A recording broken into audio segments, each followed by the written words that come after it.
My daughter bought her mother-in-law a $74,000 kitchen renovation. Brand new custom cabinets, marble countertops, a farmhouse sink imported from Italy, the whole thing. And then 3 days later, she stood in my living room, looked me dead in the eyes, and told me she couldn't help me cover my $31 blood pressure prescription. Let me say that again so it lands the way it landed on me. $74,000 for another woman's kitchen. $31 for the pills keeping her father's heart from giving out. That was the moment I understood something I had been refusing to understand for years. I wasn't her father anymore. I was a reminder she was trying to renovate over. My name is Gene Calloway. I am 64 years old. I spent 29 years driving a city bus in Raleigh, North Carolina. Incoming. Not a glamorous job. Not the kind of work that gets you invited to dinner parties or quoted in business magazines. But it was honest work. I knew every pothole on Route 11. And I knew which passengers would fall asleep past their stop and which ones needed me to slow down at the corner because they were running late from the night shift. I was good at my job. I showed up. Every single day I showed up. My wife, Marlene, passed when our daughter Cassie was 11 years old, ovarian cancer. Fast and merciless. One spring she was coaching Cassie's soccer team, and by that fall she was gone. I won't go into all of it because some pain doesn't belong in a story, it belongs to the person carrying it. What I will tell you is that after Marlene died, I became two people. I was Gene, the bus driver from 6 in the morning until 3 in the afternoon, and then I came home, and I became everything else. Father, cook, homework, helper, end quote. Great attempter, though Cassie will tell you I was terrible at that. Weekend soccer driver. Parent-teacher conference attendee. I was the only person in the stands at every single one of her school plays, sitting in the front row with my camera, clapping too loud because there was nobody there to tell me to quiet down. I didn't have a lot of money. I had a pension coming eventually, a small savings account I treated like it was made of glass, and a 3-bedroom house that was too big for the two of us but that I refused to sell because Marlene had picked out the kitchen tile herself. Cassie grew up knowing we were not rich. She knew we clipped coupons. She knew we drove the same used Chevy Tahoe for 11 years. But she also knew she never missed a meal, never wore worn-out shoes to school, never went without. I made sure of that. Whatever it cost me in overtime hours and skipped vacations, I made sure of that. She was bright. Cassie was genuinely, naturally bright in a way that made me feel like Marlene was still in the room sometimes. She got a partial scholarship to NC State. I covered the rest with the savings I had been feeding for 15 years and 2 personal loans. I didn't tell her about because I didn't want her carrying that weight. She graduated. She got a job at a marketing firm in Charlotte. She met a man named Brandon whose parents owned 3 car dealerships and a vacation property in the Outer Banks. They married in a ceremony I could not afford to contribute much to, but I wore my best suit and I danced with my daughter and I told myself this was everything Marlene and I had worked for. I liked Brandon well enough, at first. He was polished and confident in the way that men who never struggled tend to be. His mother, Patricia, was one of those women who smiled at you warmly while somehow making you feel like you had tracked mud onto her carpet just by existing. His father, Dwight, was quieter. He shook my hand at the wedding and said, "Gene, your daughter is a remarkable woman. You did a good job." I held on to those 12 words for a long time, probably longer than I should have. The first few years were fine. Cassie called on Sundays. She visited on holidays. She brought Brandon. I grilled. We watched football. It was normal, but slowly, the way things do, it shifted. The Sunday calls got shorter. The visits got reasons attached to them. They were busy, they had plans with Brandon's family, they had a work event. I started to feel it, the way you feel a weather change in an old injury. Something in the air had moved. Cassie had started building a life that didn't have much room in it for a bus driver father in a house with Marlene's kitchen tile. I retired at 62. My pension was not much, enough to cover the mortgage, the utilities, and groceries, if I was careful. I was always careful. But then, about 18 months ago, I went to my annual checkup and my doctor, a quiet man named Dr. Osei, who I have trusted for 12 years, sat me down and told me my blood pressure had reached a level that required daily medication. Not optional, required. The kind of number where he looked at me over his glasses and said, "Gene, this is not the conversation where I tell you to watch your salt. This is the conversation where I tell you we need to start a prescription today." He put me on a medication called amlodipine at my pharmacy without insurance coverage because my retirement plan had a gap year before Medicare fully kicked in. It cost $31 a month. It's a month, $31. I know some of you are sitting there thinking that doesn't sound like much. And you're right, it isn't much. Unless you are 64 years old, retired, with a fixed pension, a furnace that had just needed a $400 repair, and a property tax bill that had gone up $200 from the year before.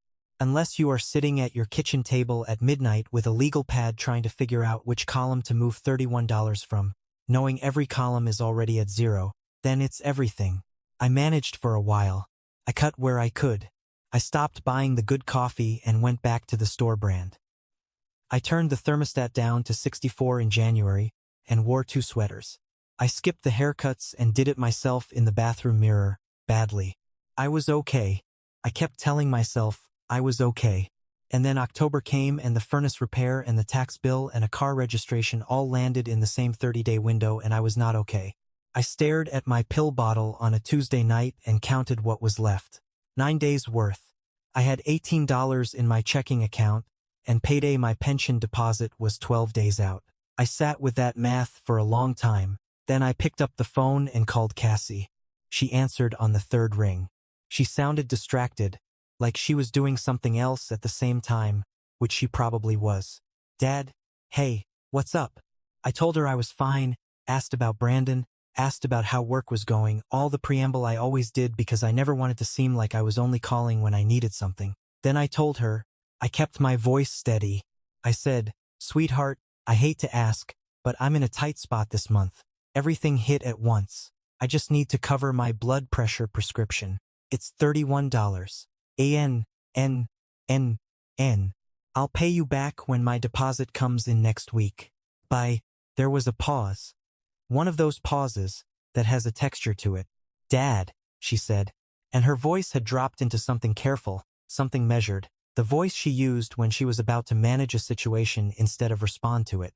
"I really wish I could, but we're in a really weird place financially right now. Brandon and I have been really trying to tighten up.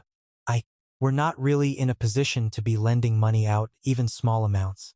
I'm sorry. I want to tell you I said something meaningful. I didn't. I said, "Okay, sweetheart, don't worry about it. I'll figure something out." And she said, "You always do, Dad. Love you." And she hung up. I sat at that kitchen table for a long time. I looked at the tile on the backsplash. Marlene's tile. Small white hexagons with little blue flowers. I looked at it until the flowers blurred. And I am not a man who cries easily. I am 64 years old and I have driven a city bus through ice storms and I buried my wife when she was 39 years old and I raised a daughter by myself for 7 years before she left for college. But I sat at that table that night and I felt something collapse inside me that I am not sure ever fully came back together. 2 weeks later, 2 weeks where I cut my pills in half because I had looked it up and amlodipine can sometimes be split, and I figured half a dose was better than none and I would just monitor my own blood pressure with the machine at the Walgreens 2 weeks later. I was on Facebook. I don't use it much. I mostly just look at pictures of Cassie and old coworkers and occasionally argue with strangers about football. I was scrolling on a Thursday evening and I saw the post. It was from Cassie's account. A real, actually, video tour of a kitchen. A beautiful, enormous kitchen with white shaker cabinets that went all the way to the ceiling and a 10-foot marble island and pendant lights that probably cost more than my furnace repair. The caption read, "So proud of how this turned out. The look on Mom's face when she saw it was everything. Thank you to the best husband in the world for making this happen for her. Family is everything. Anna, Anna, Anna." I watched the video 3 times. In the background of one shot, I could see Patricia, Brandon's mother, standing with her hand over her mouth, genuinely moved. The cabinets had glass fronts with little brass handles. There was a pot filler faucet above the range. I don't know a lot about kitchen renovations, but I know enough to know what I was looking at. I pulled up some contractor websites, looked at some numbers. A A renovation like that in the Charlotte area, custom, that scale, I was looking at somewhere between $65,000 and $80,000. The comments were full of hearts and celebration emojis. One of them, from a woman I didn't recognize, said, "Brandon is literally a saint." I closed the app and set my phone face down on the table. I did not call Cassie. I did not text her. I went to the bathroom, and I looked at my blood pressure cuff hanging on the hook behind the door. And I took my reading. It was high. Of course, it was high. It was high. It was high. I went to bed and I stared at the ceiling and I thought about Marlene. I thought about whether she would have let this happen. I thought about what she would have said to me if she could have seen me lying there in the dark, 64 years old, rationing blood pressure medication because I was afraid to be a burden to our daughter. I think she would have told me to get my act together. She had that way about her. The following Wednesday, I was on my front porch with my coffee when a truck pulled up to the curb. Not a fancy truck. An older model, Ford F-150, dark green, a little dusty, Ford F-FN. The man who got out of it was Dwight, Brandon's father. I hadn't spoken to him in almost a year. He was a big man, mid-60s, with the kind of hands that told you he had done real work somewhere along the way, even if he had money now. He walked up my driveway in that deliberate, unhurried way he had, and he looked at my porch like he was assessing the structural integrity, and he said, "Gene, you got a few minutes?"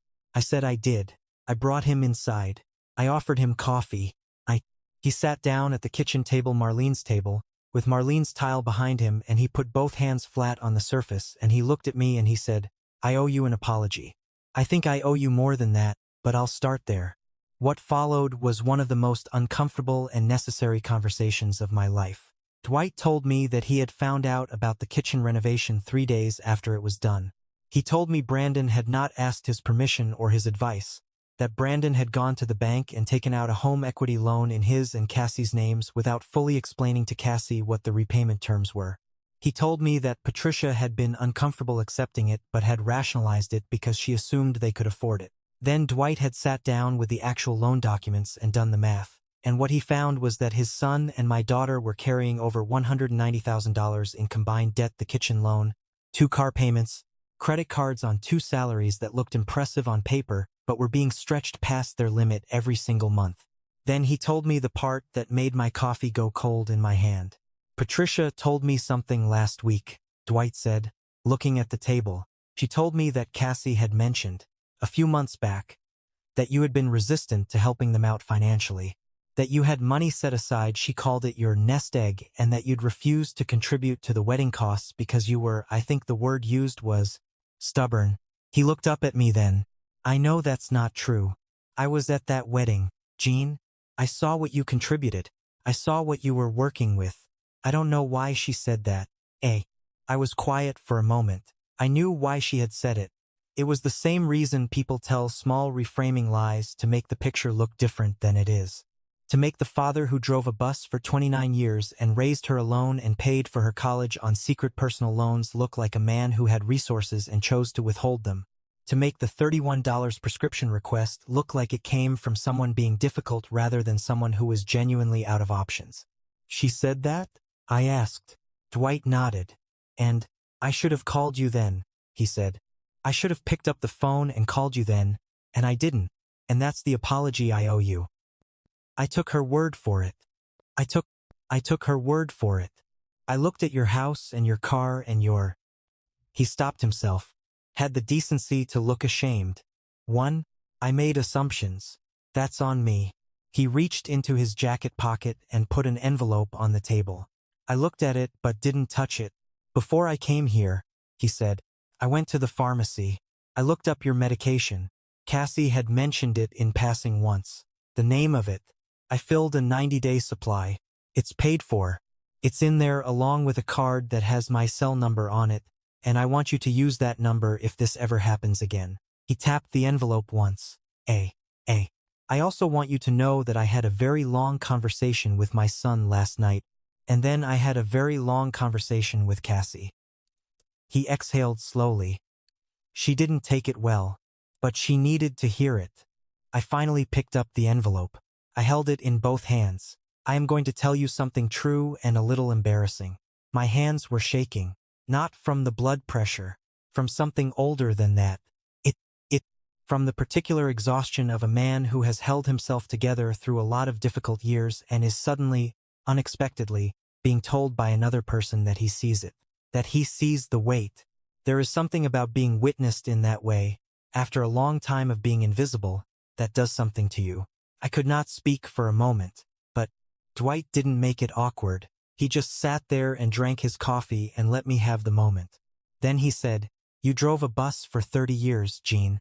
You know what it takes to show up every day for people who never once think about what it takes to get them where they're going." I looked at him. He shrugged. My father drove a delivery truck. Same thing. Over the next few weeks, I learned what Dwight had actually done. He had paid off the pharmacy, yes, but he had also hired a financial advisor and required Brandon and Cassie to sit down with her and go through every dollar of their debt. He had told Brandon plainly that the kitchen loan would not be quietly absorbed by the family, that Brandon would need to figure out a repayment plan and stick to it. He had also told Cassie, and this part I heard from Cassie herself, eventually, that if she had spoken poorly about me to justify her own financial decisions, she needed to examine that seriously. Cassie called me on a Saturday morning, about 3 weeks after Dwight's visit. She didn't call the way she usually did, fast and multitasking. She called and she was quiet for a long time and then she said, "Dad, I said some things to Brandon's parents that weren't true. About you. About the wedding and about money. And I need to tell you I'm sorry." She sounded like she was 11 years old again, standing in the kitchen after breaking something, trying to figure out how to say it right. "I convinced myself it wasn't a big deal," she said. "I think I was embarrassed. About the debt. About asking his parents for things. I made you the reason instead of just telling the truth." I listened.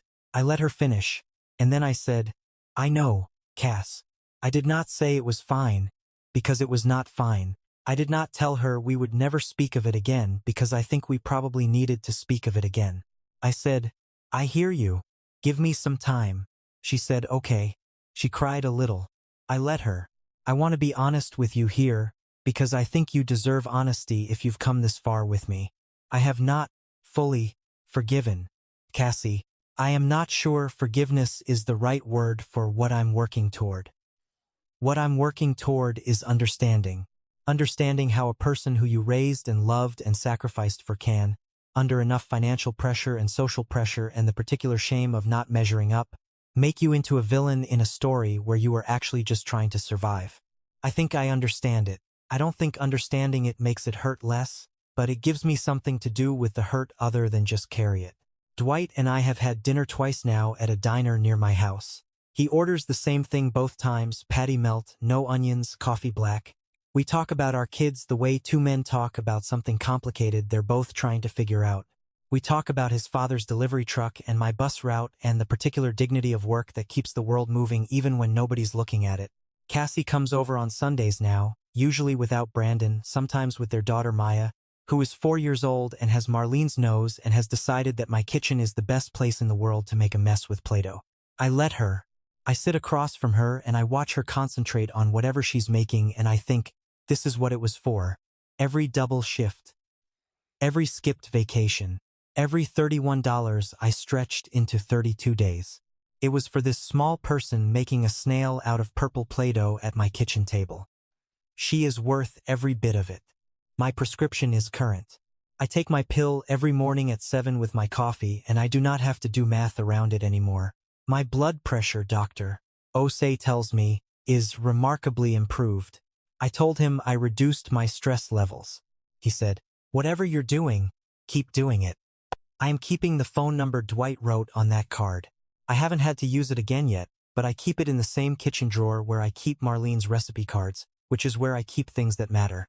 Cassie asked me a few weeks ago on one of her Sunday visits whether I was angry at her. She asked it quietly while Maya was in the other room, looking at me with those eyes she's had since she was small that make it very hard to be anything other than completely honest. I thought about it for a long moment. I looked at the tile on the backsplash. I said, I still am, a little, but I'm more tired of being angry than I am interested in staying that way. Backsplash. She nodded. She said, "I'm going to keep showing up, Dad, on Sundays, as long as you'll let me." I said, I know you will. And I meant it as a beginning, not an ending. There is something I have learned this year that I want to say out loud because I think someone listening might need to hear it. People who are drowning do not always look like they are drowning. Sometimes they look like they are throwing a party. Sometimes they are renovating someone else's kitchen and buying things they cannot afford because they are terrified that the life they have built is thinner than it looks, and they do not know how to say that to anyone, including you. That does not excuse what Cassie did, but it helps me understand it. And understanding it helps me decide what kind of father I want to be going forward. Not the father who was used, not the father who closed his heart the way I wanted to close it, but the father who stayed at the table. My daughter bought her mother-in-law a $74,000 kitchen and told me she couldn't spare $31 for the medication keeping me alive. But what she taught me, without meaning to, is that love without honesty is just a renovation. It looks beautiful from the outside and costs more than you can afford. And that the real thing, the durable thing, the thing worth having, is built slower and plainer and doesn't need marble countertops to hold its value. I know what I'm worth now. A 90-day supply, a card with a phone number on it, and a 4-year-old girl who saves me the purple Play-Doh because she knows it's my favorite color. That's plenty. End quote. End quote. End quote. End quote. That is more than plenty.